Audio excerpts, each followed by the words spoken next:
करे ताला न तो उड़ाई दे उड़ाला करे नहीं तू बैंग बैंग नहीं तो तू लैंग मुझे बंद करे ताला न तो उड़ाई दे उड़ाला नसेरी छी हमरा करे दे नशा ला करबे साला त होती तमाशा हमर गैंग है हाई फाई मारे लगे छिए थाई थाई ताइन के बंक पूरा रहै छिए छाप हमरा नजीक न आबे श्वास नली देबो चाप जाबे नै तू थर काबे इहां गैंग लेके आबे उते नै कर बाप बाप हम छी जहरीला सांप रे गजेरी गैंग कभी झुकेगा नहीं साला रे चौक पर तोरा कहै छियो कके हाला रे हाला रे हाला रे हाला रे हाला रे हाला हाला हाला हाला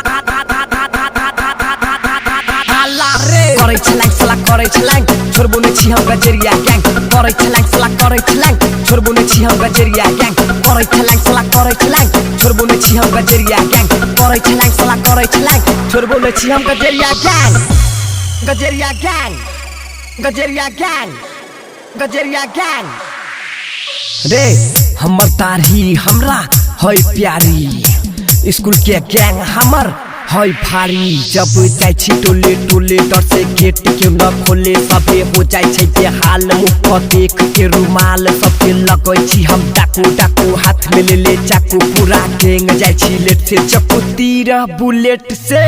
हमर स्टाइल देख के जियप तोहर सटै छौ टेंशन से साला तोहर माथा पूरा फटै छौ